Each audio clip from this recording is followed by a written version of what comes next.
বিসমিল্লাহির রহমানির রহিম। আসসালামু আলাইকুম। পাওয়ার পয়েন্ট প্রেজেন্টেশন ফাইলের আরেকটি ভিডিওতে আপনাদের স্বাগতম। আজকের ভিডিওতে আমরা পাওয়ার পয়েন্টের সবচেয়ে সবচেয়ে গুরুত্বপূর্ণ দুটি ট্যাব, ট্রানজিশন এবং অ্যানিমেশন নিয়ে আলোচনা করব। তো ট্রানজিশন ট্যাবটি হলো মূলত স্লাইডগুলো একটার পর একটা কিভাবে আসবে সেটার জন্য, অথবা ট্যাবগুলো বা আমরা স্লাইডের মধ্যে যে টেক্সট বক্সগুলো নেই এগুলো একটার পর একটা কিভাবে আসবে সেটার জন্য ট্রানজিশনটা ব্যবহার করা হয়। এই ট্রানজিশনে আমরা দেখি কিছু এখানে লেখা দেই।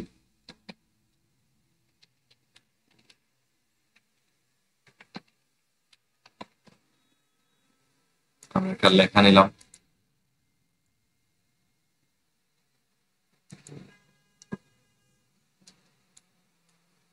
এবং আরেকটা আমরা টেক্সট বক্স নেই এবং তার মধ্যে আমি একটা ছবি ইনসার্ট করব। তার মধ্যে আমি একটা ছবি ইনসার্ট করতে চাচ্ছি। ওকে, এই দুইটা আমরা নিলাম এবং এরপরে আমরা এই ট্যাবগুলোকেই কপি করি। এখানে রাইট ক্লিক করে ডুপ্লিকেট স্লাইড, রাইট ক্লিক করে ডুপ্লিকেট স্লাইড, রাইট ক্লিক করে ডুপ্লিকেট স্লাইড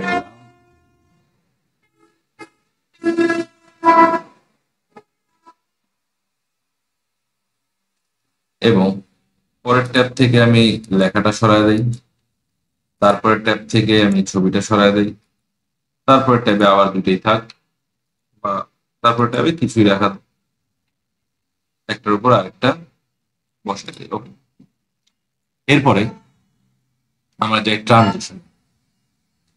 অনেক ধরনের এখানে ট্রানজিশন রয়েছে।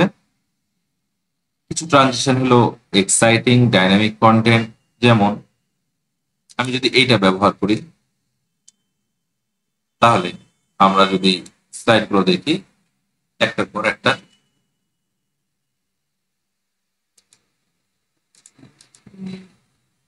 স্প্লিট। ওকে, বুঝতে পারছি। এবং এই জিনিসটা আবার আরেকটা অপশন এখানে ওপেন করে, একটা হলো প্রিভিউ, একটা হলো ইফেক্ট অপশন। ইফেক্ট অপশন মানে একই কাজটা একটু চেঞ্জ করে করে, যেমন প্লাস সাইন দিয়ে, অথবা ইন সাইন দিয়ে, অথবা আউট সাইন দিয়ে।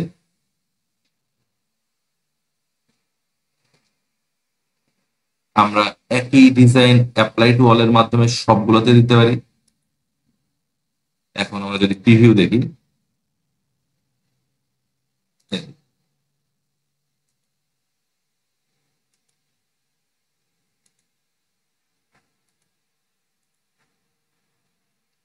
আমরা একটু সবগুলো ট্যাবে কালার দিয়ে দিই, তাহলে আরো সুন্দর দেখাবে। আমরা কালার দেওয়া কত শিখছিলাম,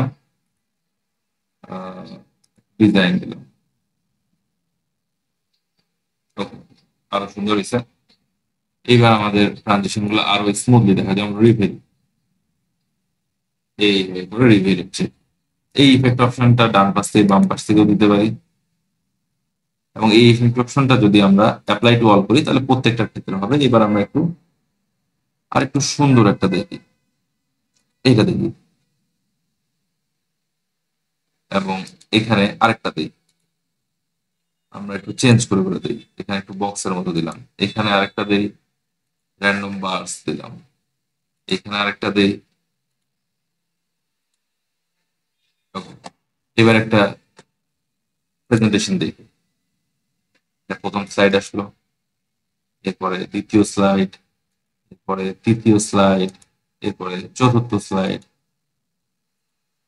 এইভাবে করে বিভিন্ন স্লাইডে আমরা ট্রানজিশন দিতে পারি এবং প্রিভিউ দেখতে পারি এখান থেকে, এবং সেটা ইফেক্ট অপশনকে আমরা চেঞ্জ করতে পারি এটার মাধ্যমে।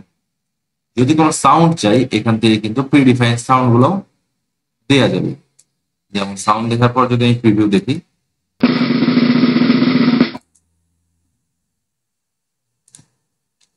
সেটা অ্যাপ্লাই যদি অলতে করে দিই তাহলে সবগুলোতে অ্যাপ্লাই হবে। আরেকটা নেই এইরকম, ওকে, অ্যাপ্লাই টু অল। এবার আমরা যদি প্রেজেন্টেশনটা স্টার্ট করি,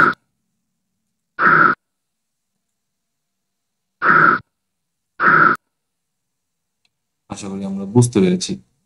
সাথে আমরা এখানে ট্রানজিশনের ডিউরেশনও দিতে পারি, অর্থাৎ একটা স্লাইড আসতে কত সময় লাগবে। আমি যদি এটা কমায় দিই তাহলে আরো স্পিডে একটা পর একটা স্লাইড যাবে, একটু বাড়ায় দিলে এটা আরো বেশি হয়ে যাবে।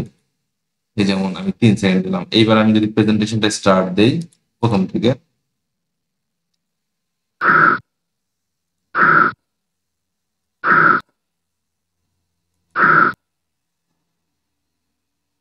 আসতে কত সময় লাগতেছে দেখছেন? যদি এটাকে কমায় দেই, একদম কমায় দিলাম, তাহলে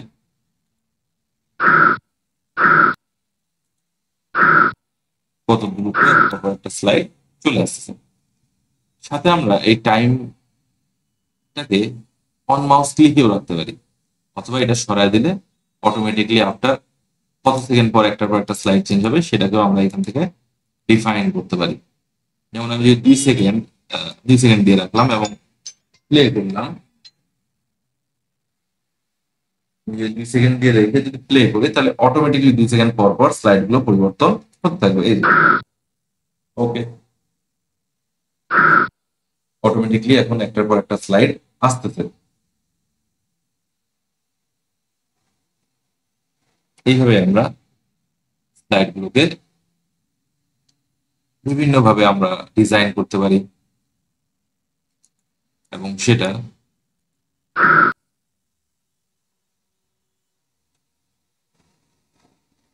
একটার পর একটা স্লাইড আনতে পারি। কত অসাধারণ আসলে, যে এখানে কত সুন্দর। এর মাধ্যমে আমাদের প্রেজেন্টেশনটা অনেক আকর্ষণীয় হয়ে উঠবে। এটা হলো ট্রানজিশন। এবার এনিমেশন, ভিতরে আমরা যে বক্স গুলো নিয়ে কাজ করছি, সেটা হতে পারে লেখার বক্স, সেটা হতে পারে ছবির বক্স, সেটা হতে পারে টেবল, সেটা হতে পারে অবজেক্ট, বিভিন্ন জিনিস। এই জিনিসগুলোকে যদি মুভ করাতে হয়, এই জিনিসগুলোকে যদি আকর্ষণীয় করাতে হয়, তখন আমরা এনিমেশন স্লাইডটা ব্যবহার করব, এনিমেশন ট্যাবটা ব্যবহার করব। এই এনিমেশন ট্যাবটাতে আমরা সিলেক্ট করে নেব যে কার উপরে কাজটা করব। যেমন এই লেখার উপরে আমি যদি কাজটা করতে চাই, এটা সিলেক্ট করতে হবে। এরপরে এখান থেকে অসংখ্য অপশনের মাধ্যমে আমরা যে কোনো অপশন সিলেক্ট করলে তার উপর সেটা অ্যাপ্লাই হবে। যেমন স্প্লিট যদি করি, ওয়াইপ যদি করি, অ্যাপিয়ার যদি করি আমরা, এবং এই জিনিসটা আবার পরিবর্তন, ইফেক্ট অপশনটাকে পরিবর্তন করা যাবে, অর্থাৎ সার্কেল করলে থেকে বাইরের দিকে হবে, বক্স করলে বক্স আকৃতি হবে। যেমন আমি ছবির উপর করলে আরো ক্লিয়ারলি বুঝতে পারবো, ফ্লোট করলাম সেটা আসলো। এখন এই আশাটাকে আমরা উপর থেকেও আনতে পারি অথবা নিচ থেকেও আনতে পারি। মনে করেন যেমন গ্রো অ্যান্ড শ্রিঙ্ক করলাম, এখন এটাকে আমরা ভার্টিক্যালিও করতে পারি অথবা টাইনি থেকে, অথবা স্মলার, এরকম হরিজন্টাল, এরকম বিভিন্ন কাজ আমরা এখানে অ্যাপ্লাই করতে পারি।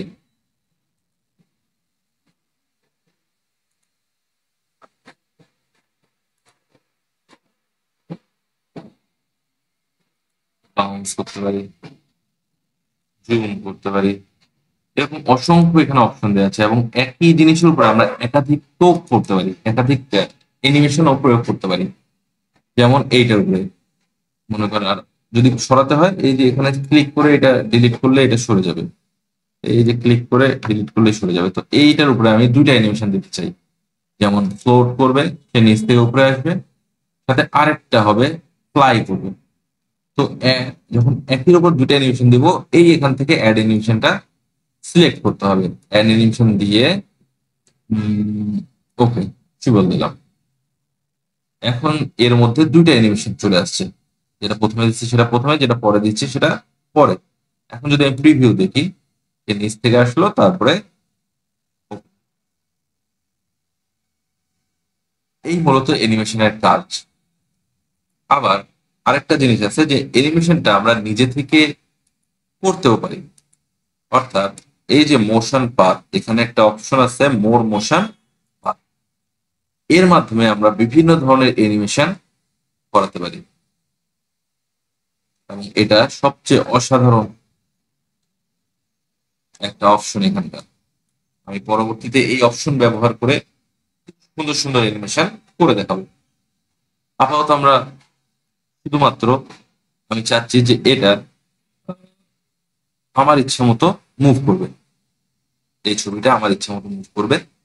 তো সেটার জন্য আমি মোশন পাথ নামে যে অপশনটা সেটা সিলেক্ট করব।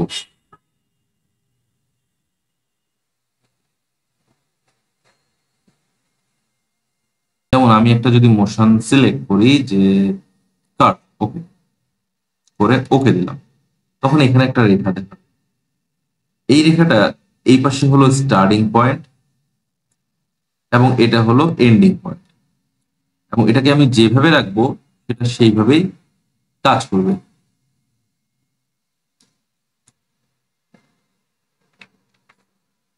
এই পয়েন্টটাকে স্টার্টিং পয়েন্টকে আমি যেখান থেকে শুরু করব সেটা সেখান থেকে স্টার্ট হবে, এবং এই এন্ডিং পয়েন্টকে আমি যেখান থেকে শুরু করব সেটা সেখানেই এন্ড হবে। এখন যদি আমি এটাকে প্লে করি, এইখান থেকে শুরু হয়ে ওখানে শেষ হয়েছে, পরে আবার আগের জায়গায় চলে আসবে। আমি বাইরে ক্লিক করলে এটা আগের জায়গায় চলে আসছে, এবং এটাকে যদি আমি প্লে দিই, এই স্লাইড আসলো, এরপরে এটা মোশন পাথ নিল, তারপরে আবার পরের স্লাইডে চলে যাবে। এইভাবে আমরা কাস্টম পাথ, অর্থাৎ এই পুরো পার্টটা আমি নিজে থেকে তৈরি করতে পারি।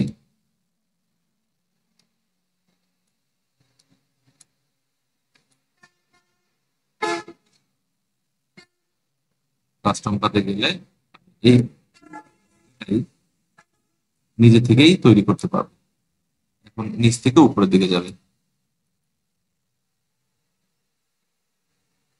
এইভাবে অ্যানিমেশনের মাধ্যমে আমরা বিভিন্ন কাজ খুব সুন্দরভাবেই করতে পারি। অ্যানিমেশনটা ডিজাইন করার জন্য অত্যন্ত গুরুত্বপূর্ণ একটি অপশন। এবং অ্যানিমেশন দেওয়ার পরে যেমন ট্রানজিশনের সময় নির্ধারণ করা যেত, অ্যানিমেশনের সময় নির্ধারণ করে দেওয়া যায়।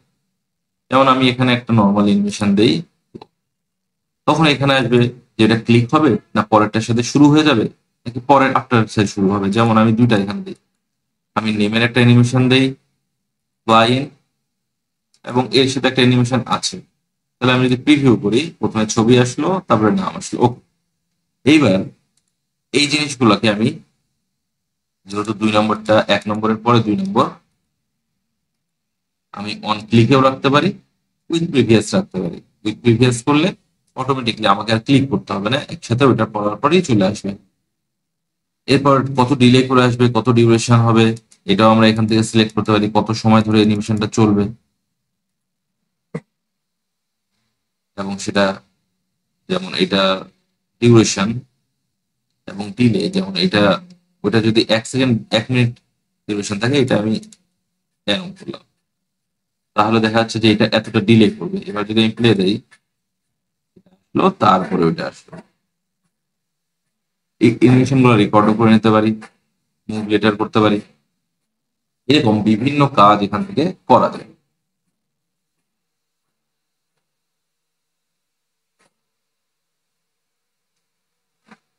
এখানে আরেকটা অপশন রয়েছে অ্যানিমেশন পেন, অর্থাৎ যখন আমি ছবি বা লেখাতে অ্যানিমেশন দিয়ে ফেলবো, তখন এখানে ক্লিক করলে কিছু অপশন আসবে।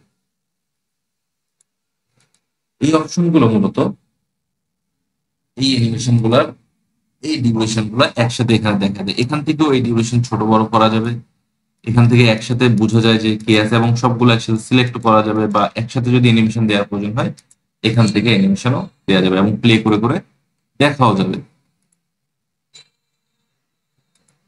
প্লে অল, যেমন এখান থেকে প্লে করলাম, আমি চাচ্ছি এটা আরেকটু দেরি করে চলুক, এখান থেকে আরেকটু বাড়ায় দিলাম, ওকে, তাহলে প্লে করলাম।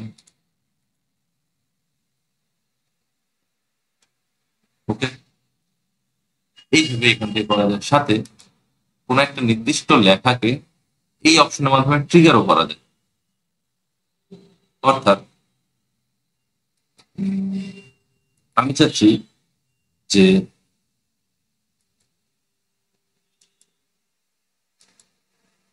okay,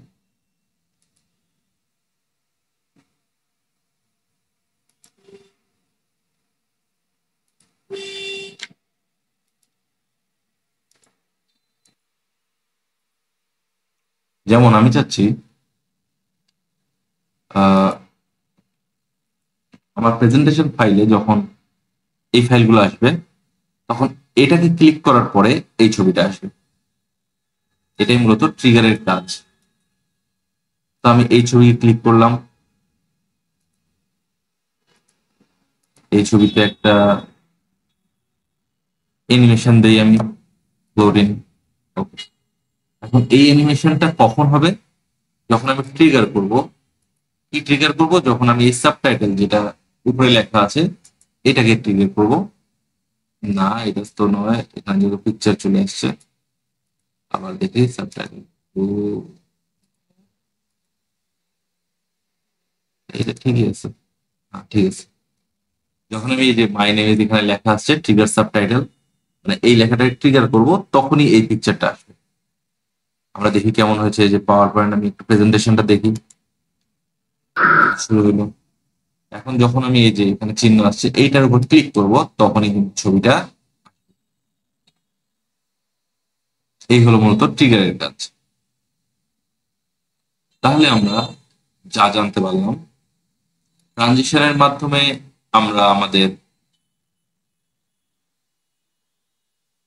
প্রেজেন্টেশন ফাইল গুলোকে বা এক একটা ট্যাব গুলোকে একটার পর একটা কিভাবে আসবে এটা সিলেক্ট করতে পারি, এবং অ্যানিমেশনের মাধ্যমে তার ভিতরের বিভিন্ন লেখাগুলোকে সিলেক্ট করতে পারি, সেটাকে বিভিন্ন ইফেক্ট দিতে পারি, সেটাতে একাধিক ইফেক্টও দিতে পারি, সেটাকে আমার ইচ্ছা মতো নড়াতে পারি মোশন পাথের মাধ্যমে, এবং সেটাকে ট্রিগারও করতে পারি, সাথে সেটা ডিউরেশনও আমরা সিলেক্ট করে দিতে পারি। এবং এই কাজগুলো আমরা যখন বারবার করব তখন এটা ইজি হয়ে যাবে, ফলে আমরা অতি সুন্দরভাবে আমাদের প্রেজেন্টেশনকে উপস্থাপন করতে পারবো। পরের ভিডিও দেখার জন্য সবাইকে স্বাগতম রইল। এরপরে আমরা স্লাইড শো, রিভিউ এবং ভিউ দেখবো। আশা করি সবার পছন্দ হয়েছে ভিডিওটি।